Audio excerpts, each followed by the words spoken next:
Assalamu alaikum. Welcome to my channel Data Skills with Mira. আজকে এই ভিডিওতে আমি আপনাদের বোঝানোর চেষ্টা করব এক্সেলের একটি খুবই পাওয়ারফুল ফাংশন ইফ ফাংশন। আমি চেষ্টা করব ইফ ফাংশনটাকে খুবই সহজভাবে আপনাদেরকে বোঝানো।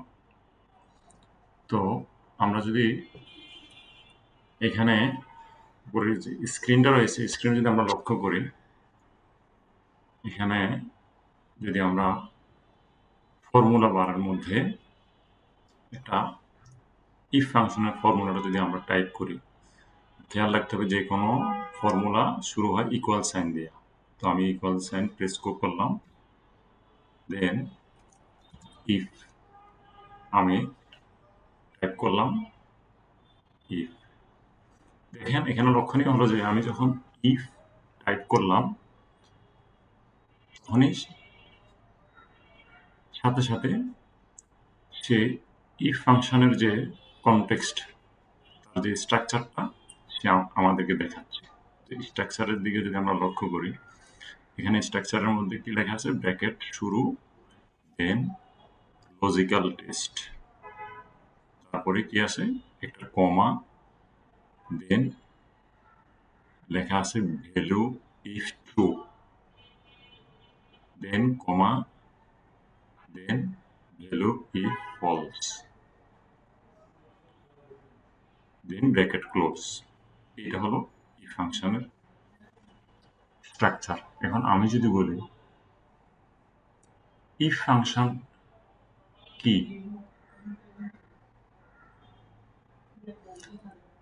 ইফ ফাংশন হলো যে একটা লজিক্যাল টেস্ট বা কন্ডিশনের উপরে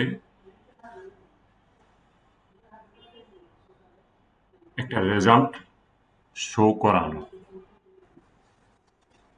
তো এখন যদি বলেন যে রেজাল্টটা কি হবে, কন্ডিশনটা যদি ম্যাট করে, অর্থাৎ কন্ডিশনটা যদি সত্য হয় তাহলে তার সত্যের হলে ফুলফিল করলে একটা ভ্যালু, আর যদি ফুলফিল না করে কন্ডিশনটা তাহলে আরেকটা ভ্যালু শো করবে। তার মানে আমরা বুঝলাম ইফ ফাংশনের মাধ্যমে একটা কন্ডিশনের উপরে ভিত্তি করে কন্ডিশনের যদি ফুলফিল হয় তাহলে একটা রেজাল্ট আসবে, আর কন্ডিশন যদি ফুলফিল না হয় তাহলে আরেকটা রেজাল্ট আসবে। তার মানে এখানে কি মূলত যেটা আমরা দেখতে পাচ্ছি, একটা কন্ডিশন থাকবে, কন্ডিশন দেওয়া হবে, কন্ডিশনটা যদি ফুলফিল হয় দেন ভ্যালু ইফ ট্রু, অর্থাৎ ফুলফিলের ক্ষেত্রে একটা ভ্যালু আসবে, আর যদি কন্ডিশন ফুলফিল না হয় তাহলে আরেকটা ভ্যালু আসবে, যেটা নাম হলো ভ্যালু ইফ ফলস। এখন প্রশ্ন হলো, অনেকে প্রশ্ন থাকতে পারে যে কন্ডিশন কি সেটাই তো আমি বুঝলাম না, লজিক্যাল টেস্টটা কি সেটাই তো আমি বুঝলাম না। এখন এজন্য আমি বাস্তব একটা উদাহরণ যদি দিই তাহলে ইজিলি আমরা সেটাকে বুঝতে পারবো। কন্ডিশন বাস্তব জীবনে আমাদের কোনো কন্ডিশন বা শর্তের মুখোমুখি হতে হয়েছে, যদি এই কথা যদি চিন্তা করি, বা কোনো কাজ করার ক্ষেত্রে আমরা কি এরকম পরিস্থিতির শিকার হয়েছি? হ্যাঁ, আমরা অনেক ক্ষেত্রেই, অনেক কাজ করার ক্ষেত্রে আমরা কি করি, শর্ত জুড়ে দিই অনেকটি। কেমন শর্ত? আমি যদি বলি একজন বাবা তার ছেলেকে উৎসাহ দেওয়ার জন্য তার ছেলেকে বলল যে বাবা, তুমি যদি তোমার পরীক্ষাতে, সামনের পরীক্ষাতে, ফাইনাল পরীক্ষার মধ্যে যদি 1 নম্বর স্থান অধিকার করতে পারো তাহলে আমি তোমাকে একটা সাইকেল কিনে দেব। এক্ষেত্রে আমরা কি দেখতে পাচ্ছি, বাবা ছেলেকে একটা কন্ডিশন দিয়েছেন, শর্ত দিয়েছেন, আর এই শর্তের জন্য বাবা শর্তটা যদি ছেলে পূরণ করতে পারে, ফুলফিল করতে পারে, তাহলে বাবা তাকে একটা পুরস্কারেরও ওয়াদা দিয়ে রাখছেন। সেই পুরস্কারটা কি? একটা সাইকেল কিনে দেবেন। এখন আমরা এই কন্ডিশনটাকে, বাস্তবের এই কন্ডিশনটাকে আমরা এক্সেলের মধ্যে ইমপ্লিমেন্ট করব যে ফাংশনের মাধ্যমে। সেই ফাংশনটাই হলো ইফ ফাংশন। আমরা এখানে লক্ষণীয় যে কন্ডিশনের ক্ষেত্রে বাস্তব জীবনে কি ঘটে? প্রথমত শর্তটা দেওয়া হয়, দেন শর্ত যদি সে ফুলফিল করে তাহলে তাকে কিছু দেওয়া হয়।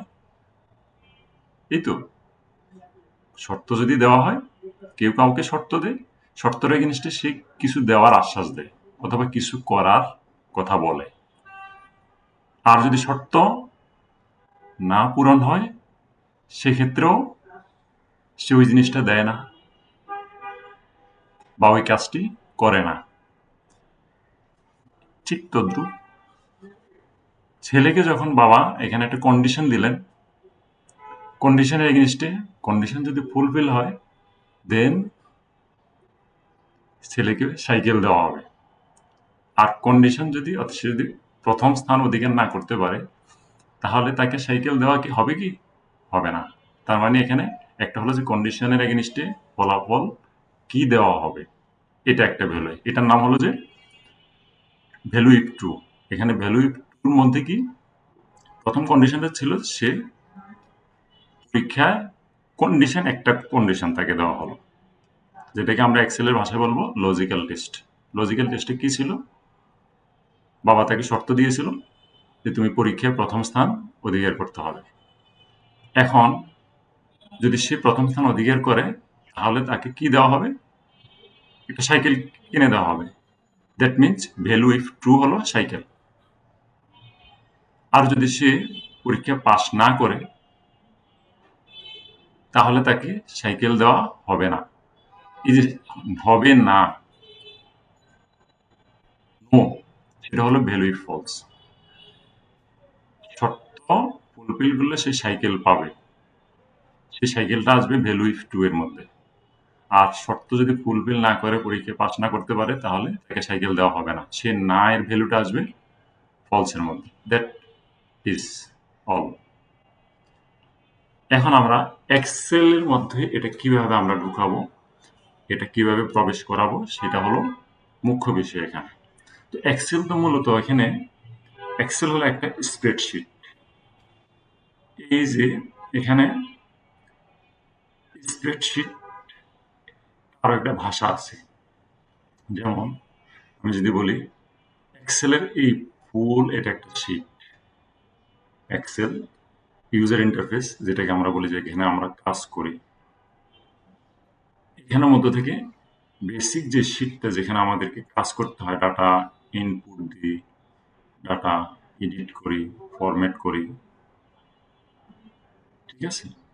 সেই জায়গাটা হলো যে মূলত এই এরিয়াটা,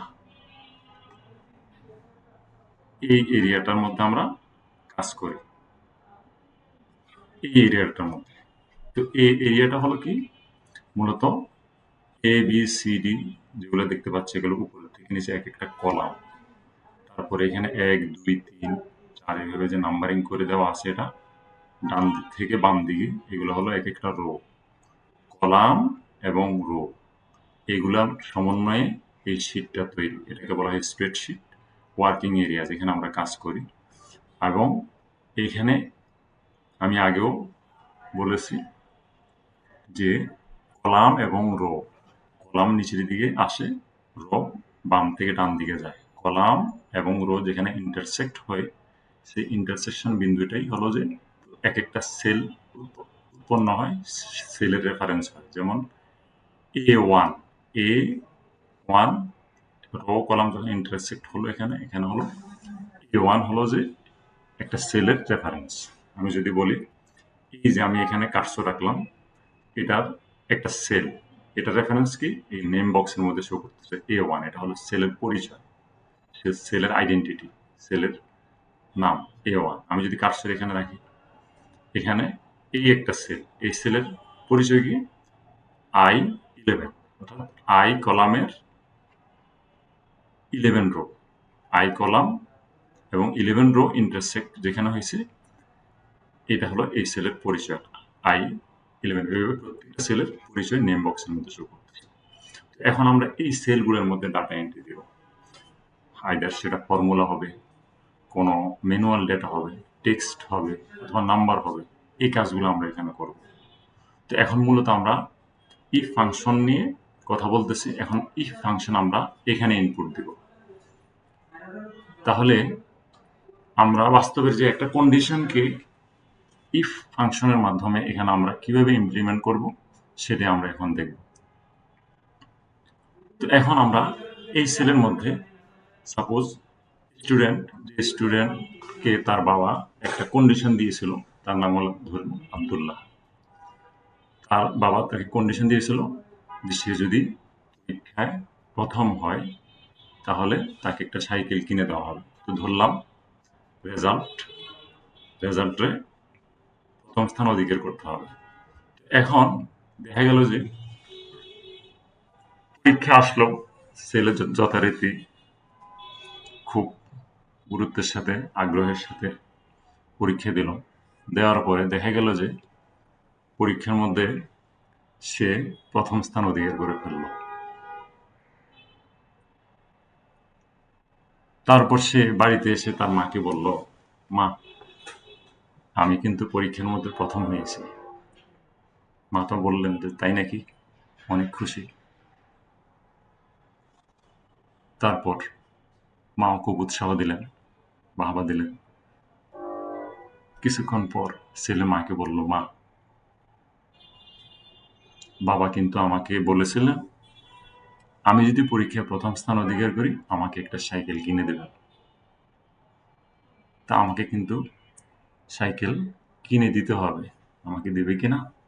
মা বললেন, হ্যাঁ অবশ্যই দিবে। তুমি পরীক্ষায় প্রথম হয়েছো, তোমার বাবা যেহেতু বলেছেন তোমাকে একটা সাইকেল কিনে দেওয়া হবে। তার মানে কি, এখানে আমরা কন্ডিশন ফুলফিল করছে, সে সাইকেল পাবে। তার মানে সাইকেল পাবে বলতে এখানে প্রাইস, সাইকেলটা একটাকে প্রাইস ধরতে পারি। প্রাইস সে পাবে কি পাবে না, তার মানে এখানে আনসার কি আসবে, ইয়েস, প্রাইস সে পাবে।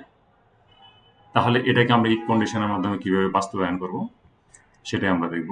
তাহলে এটা একটা ইফ ফাংশন, ফর্মুলা যদি আমরা প্রবেশ করাই প্রথমে ইকুয়াল সাইন দিয়ে শুরু করতে হবে।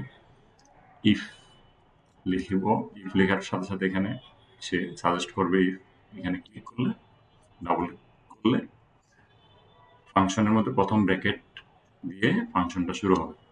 তাহলে প্রথমে আমরা লজিক্যাল টেস্টে ছিল কি, লজিক্যাল টেস্টে ছিল পরীক্ষায় যদি আব্দুল্লাহ প্রথম স্থান অধিকার করে তাহলে তাকে সাইকেল কিনে দেওয়া হবে। তাহলে এটাকে কিভাবে লজিক্যাল টেস্টে আমরা প্রকাশ করব, এক্সেলের মাধ্যমে। তাহলে আমরা পরীক্ষায় প্রথম স্থান অধিকার করা, তাহলে প্রথম স্থান যেটা সেটা সে অধিকার করছে, সেটাকে আমরা তার পরীক্ষার রেজাল্ট হিসেবে 1 লিখলাম। F3 সেলের মধ্যে তার পরীক্ষার রেজাল্টটাকে আমরা লিখলাম, সে প্রথম স্থান অধিকার করছে। এখন আমরা লজিক্যাল টেস্টে সেটাকে কিভাবে আমরা প্রকাশ করব, তাহলে আমরা লিখতে পারি এখানে সেল রেফারেন্স দিব, অর্থাৎ পরীক্ষার রেজাল্টটা কোথায় আছে, এখানে পরীক্ষার রেজাল্টটা আছে F3 নাম্বার সেলের মধ্যে পরীক্ষা রেজাল্ট। আমরা বলবো যে F3 মানে হলো যে পরীক্ষার রেজাল্ট প্রথম স্থান অধিকার করছে। আমরা এখানে লজিক্যাল টেস্টটাকে এভাবে লিখব, F3 অর্থাৎ ছাত্রের যে রেজাল্ট প্রথম স্থানের রেজাল্ট ইকুয়াল 1, এটা লিখলাম, দেন কমা।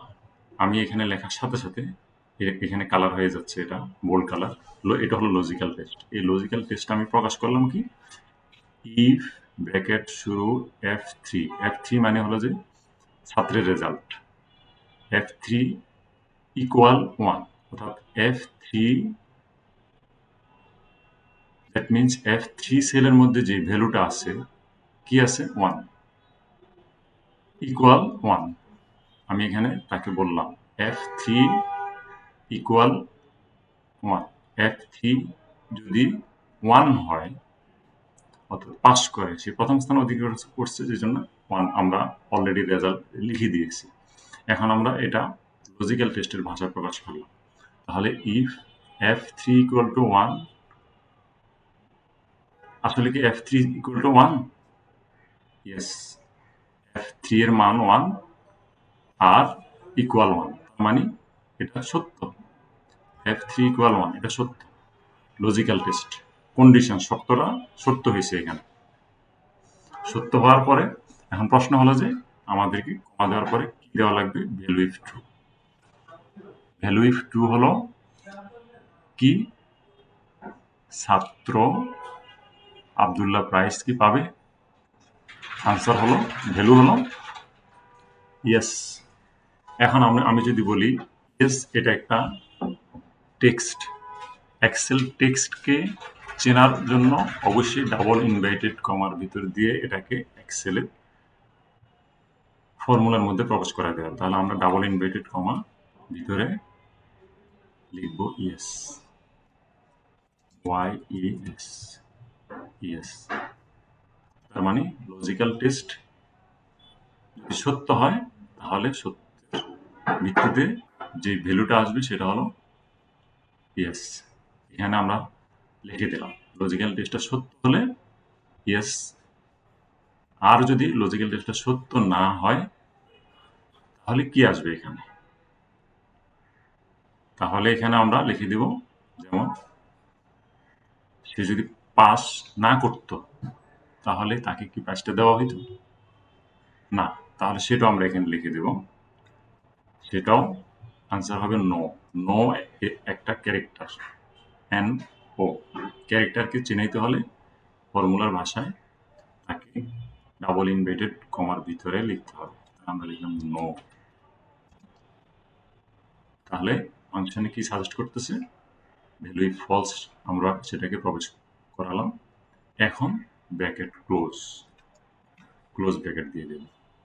আমাদের ফর্মুলা লেখা শেষ, আমরা একটা এন্টার দিয়ে দেব।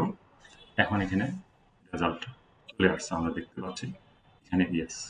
তার মানে আব্দুল্লাহ পরীক্ষার মধ্যে প্রথম স্থান অধিকার করছে। সেটাকে আমরা এক্সেলের ই ফাংশনের মাধ্যমে প্রকাশ করে দেখাইলাম যে কন্ডিশনে যদি বাস্তবায়ন হয় তাহলে কিভাবে তার ভ্যালুটা দেখাইতে হয়।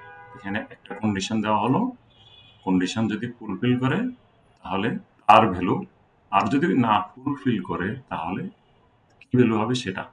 এক্ষেত্রে আমরা দেখতে পাচ্ছি আব্দুল্লাহ প্রথম স্থান অধিকার করেছে, সুতরাং তার রেজাল্ট তাকে প্রাইজ দেওয়া হবে।